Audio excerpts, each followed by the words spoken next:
নমস্কার, স্পটার নিউজে আপনাদের স্বাগত। আমার সঙ্গে আছেন ইস্ট বেঙ্গলের ঘরের ছেলে সৌমিক দে। ইস্ট বেঙ্গল কালকে ভাঙা দল নিয়ে চোটাঘাত সমস্যা থাকা সত্ত্বেও একটা লড়াই দিয়েছিল মোহনবাগানের কাছে, কিন্তু শেষ রক্ষা হয়নি। আইএসএলের প্রথম জয় এখনও অধরা। 10টা ম্যাচ হয়ে গেল, 9টাতেই হার, 1টি ড্র। ইস্ট বেঙ্গলের পারফরমেন্স এবং মোহনবাগান কালকে যে জোশ দেখা যায় সেটা কিন্তু ছিল না। সেই ব্যাপারটা কি বলবো, এই পুরো ম্যাচটা যদি বিশ্লেষণ করতে হয়। দেখো, ফার্স্ট অফ অল আমি বলবো যে যেটা কালকের ম্যাচটা হয়েছে ডার্বি, প্রথম ভেন্যুটাই হচ্ছে খুবই একটা মেরমেরে ভেন্যু, যেখানে আজকে গুয়াহাটির মতন যেখানে লোক নেই, মোটামুটি কেটে কুটে হয়তো 3000 লোক হবে একটা ডার্বিতে, যেখানে আমাদের এখানে 70,000 লোক হতো। যাই হোক, এটা এখন যেহেতু ডার্বির ইতিহাসে সর্বকালের কম অ্যাটেন্ডেন্স এই ম্যাচটা, এটাও একটা সেটা এখন মেনে নিতে হবে, কলঙ্ক হয়ে গেল। যেহেতু আমাদের এখানে বাংলায় পুলিশ দিতে পারবে না, সেহেতু ভেন্যুটা চেঞ্জ করা হয়েছে। সেই পরিপ্রেক্ষিতে এখন সমর্থকরা সেটা যেটা পাচ্ছে না, তারা ট্রেনে বাসে করে চেড়ে, যাই হোক, ফ্লাইটের টিকিট হয়তো সামর্থ্য নেই তাদের কাছে, তারা হয়তো সেইভাবে যেতে পারেনি।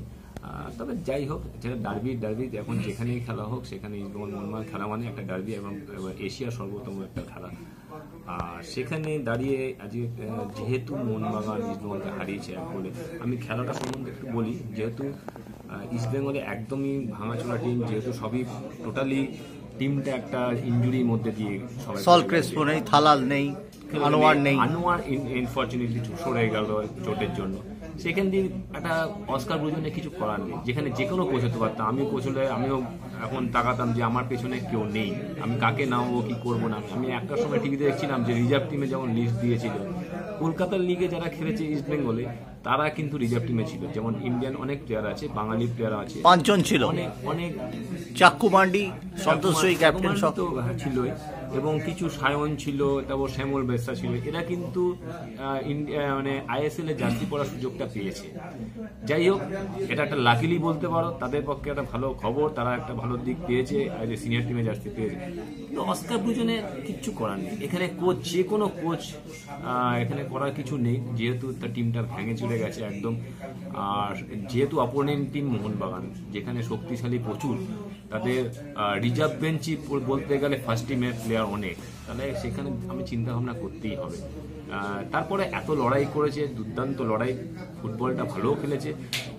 যেখানে একটা ন্যায্য পেনাল্টি রেফারি দিতে পারতো, সেটা বঞ্চিত হয়েছে ইস্ট বেঙ্গল।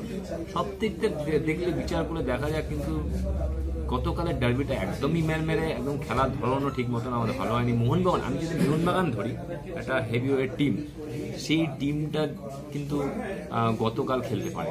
যেই আশানুরূপ খেলার কথা ভেবেছিলাম আমরা, মোহনবাগান হয়তো অনেক গোল মারবে, অনেক গোল দেবে ইস্ট বেঙ্গলকে, যেহেতু ভাঙার চোরা টিম, সেটা কিন্তু মারতে পারে না।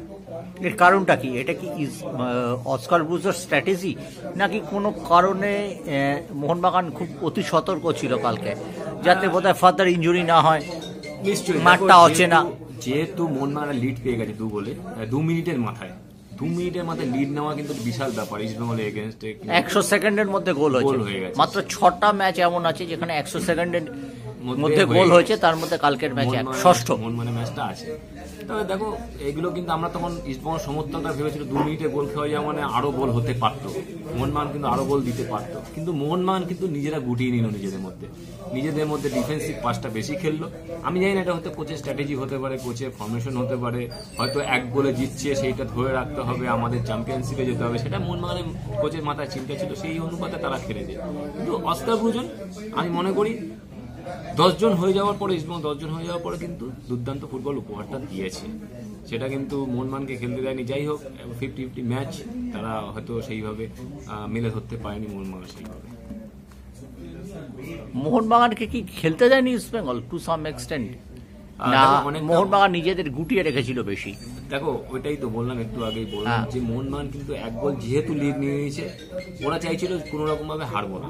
এবার গোল দেওয়াটা, 3 বেশি গোল দিল যে 3 পয়েন্ট পাবে, আর কম গোল 3 পয়েন্ট পাবে। না, উনি কিন্তু একটা কথা বলেছেন যে, আমি সাংবাদিকরা প্রশ্ন করেছিল মলিনাকে যে ম্যাচের রেজাল্ট তো 3-1 বা 4-1 হতে পারতো। উনি বলেছেন ম্যাচের রেজাল্ট আমার কাছে 1-0, আমার তার চেয়েও বড় কথা, আমি ক্লিন শিট রেখেছি এবং 3 পয়েন্ট 3 পয়েন্ট পেয়েছি, এটাই তো আমি তো সেটাই বললাম, যেটা 3 পয়েন্ট পাওয়াটাই হচ্ছে মেন লক্ষ্য। এবং যেহেতু আমি বলছি ওরা কিন্তু খবর পেয়ে গেছে বেঙ্গালুরু হেরে গেছে মোহামেডানের কাছে, সুতরাং ব্যাকফুটে অনেকটা কিন্তু বেঙ্গালুরু চলে যাওয়াতে ওরা 8 পয়েন্ট ডিফারেন্সে চলে গেল মোহনবাগান।